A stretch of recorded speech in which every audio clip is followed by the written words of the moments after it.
Distribusi bantuan penanganan krisis pangan di Kabupaten Puncak, Papua terhambat. Faktor cuaca juga sulitnya medan pendaratan pesawat menjadi alasan. Assalamualaikum warahmatullahi wabarakatuh. Sebelumnya perkenalkan, saya Siti Salvina Putri dengan NIM akhir 078. Di sini saya akan memaparkan terkait pemekaran Papua Selatan, jalan menuju kedaulatan pangan atau jurang instabilitas pangan.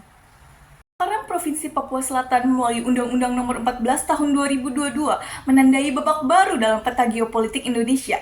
Papua Selatan merupakan provinsi Papua yang letaknya paling ujung berbatasan langsung dengan negara Papua Nugini.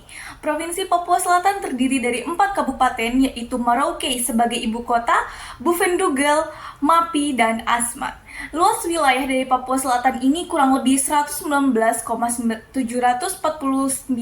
km persegi dengan kondisi iklim tropis dengan 2 musim, memiliki lahan pertanian potensial yang luas serta akses maritim melalui Laut Arafura. Pertanian memainkan peran yang vital dalam pembangunan ekonomi dan ketahanan pangan Indonesia dengan lebih dari setengah populasi Indonesia bergantung pada sektor pertanian. Pemekaran provinsi di Papua, termasuk Provinsi Papua Selatan, bertujuan guna meningkatkan kesejahteraan masyarakat, termasuk dalam aspek ketahanan pangan. Namun, kelaparan berulang hingga menyebutkan kematian di wilayah Papua menunjukkan bahwa ketahanan pangan di Papua masih sangatlah rentan. World Food Summit mengemukakan bahwa stabilitas pangan harus ada setiap saat dalam hal ketersediaan, akses, dan pemanfaatan. Dalam konteks pemekaran daerah, hal tersebut menjadi pertanyaan besar. Apakah pemekaran Papua Selatan dapat menjadi katalis menuju kedaulatan pangan atau justru menciptakan jurang instabilitas pangan yang lebih dalam? Karena itu kita akan membahas 3 aspek dari stabilitas pangan. Yang pertama, ada ketersediaan pangan. Papua Selatan memiliki potensi yang besar dalam produksi tanaman pangan, khususnya yang pertama ada padi, di mana Kabupaten Merauke ini menjadi sentra produksi padi dengan lahan sawah yang luas. Kemudian jagung, ubi kayu dan ubi jalar, serta sagu yang merupakan sumber karbohidrat tradisional yang sangat berlimpah. Walaupun dengan SDA yang melimpah, Papua Selatan mewarisi permasalahan struktural dari sistem pangan yang belum mapan. Bahkan daerah ini masih ketergantungan impor seperti bahan pangan daging sapi, gula, dan lain sebagainya. Berdasarkan data prevalensi ketidakcukupan konsumsi pangan, pada tahun 2024, Papua Selatan sebesar 29,26%, bahkan di Kabupaten Mapi mengalami peningkatan di tahun 2022 sebesar 39,54%, kemudian meningkat di tahun 2023 sebesar 49,88%. Hal ini menjadi tantangan dalam penyediaan pangan di Provinsi Papua Selatan. Selain itu, permasalahan ketersediaan pangan ini juga dipengaruhi oleh berbagai faktor. Yang pertama seperti keterbatasan teknologi. Di sana itu masih masyarakatnya mengandalkan teknologi pertanian tradisional. Kemudian infrastruktur irigasinya juga yang belum optimal, serta adanya kualitas benih yang belum bagus, dan juga tenaga kerja pertaniannya yang kurang terampil di bidang pertanian. Untuk mengatasi permasalahan ketersediaan pangan ini, pemerintah melalui Bulog melakukan penyaluran bantuan pangan beras.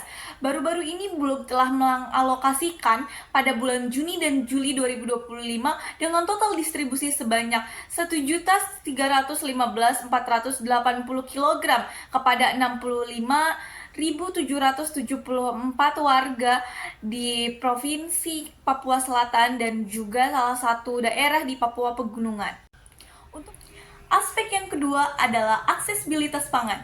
Aksesibilitas memainkan peranan yang sangat penting dalam mendorong terciptanya ketahanan pangan, mulai dari segi infrastruktur hingga harga. Akan tetapi di Papua Selatan, aksesibilitas menjadi tantangan yang sangat besar dalam berbagai segi. Dalam segi infrastruktur, di sini masih banyak kekurangan seperti jalan dan jembatan yang masih terbatas sehingga menghambat proses distribusi. Kemudian fasilitas pelabuhan yang masih terbatas, hanya ada 5 pelabuhan yang ada di Papua Selatan. Kemudian di sini adanya penyimpanan dan juga sistem irigasi yang belum memadai. Selain itu, masyarakat di Papua Selatan mengalami volatilitas harga pangan yang tinggi. Hal ini disebabkan karena distribusi yang sulit, dengan adanya infrastruktur yang terbatas, serta kondisi geografis yang sangat jauh dengan wilayah lainnya, sehingga menyebabkan harga transportasi ini sangat besar gitu, 30-40% dari harga pangan. Oleh karena itu, tingginya pangan ini sangat jauh sekali rentangnya dari Papua dengan wilayah daerah Jawa. Hal ini tentunya mempersulit masyarakat untuk menjangkau pangan, apalagi ditambah dengan tingginya tingkat kemiskinan di Papua Selatan.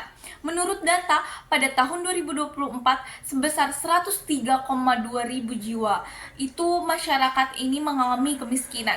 Nah, terjadinya fluktuasi harga pangan di sana juga akan semakin menurunkan daya beli masyarakat untuk mencapai dan mendapatkan pangan yang lebih sehat dan bergizi. Selanjutnya, pilar yang ketiga yaitu pemanfaatan pangan. Masyarakat Papua Selatan masih mengalami tantangan dalam SDM, khususnya di Kabupaten Asmat dan Mapi. Persentase lama sekolah perempuan masihlah sangat rendah, yakni 6,30% dan 6,96%. Padahal, perempuan ini menjadi kunci utama dalam menjamin ketahanan pangan di setiap rumahnya. Kurangnya pendidikan perempuan ini mengakibatkan rendahnya pemanfaatan pangan yang sehat dan bergizi dan berdampak pada tingginya tingkat stunting. Pada tahun 2023, Kabupaten Asmat menjadi wilayah stunting tertinggi sebesar 54,5%. Kemudian angka tersebut diikuti oleh Kabupaten Bovendigul sebesar 37,2%. Kemudian Merauke 29,6% dan Mapi sebesar 23,7%. Selain itu, sulitnya akses terhadap air bersih sehingga seringkali mengalami krisis air bersih di sana. Hal ini tentunya menjadi penghambat dalam menciptakan stabilitas pangan karena air menjadi aspek yang sangat penting bagi kehidupan. Selanjutnya memasuki pada kesimpulan.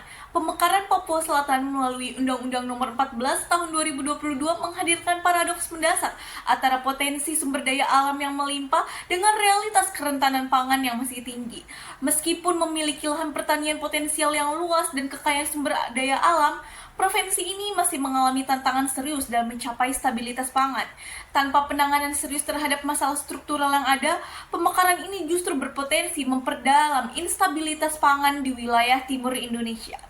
Cukup sekian pemaparan yang dapat saya sampaikan, kurang lebihnya mohon maaf. Wassalamualaikum warahmatullahi wabarakatuh.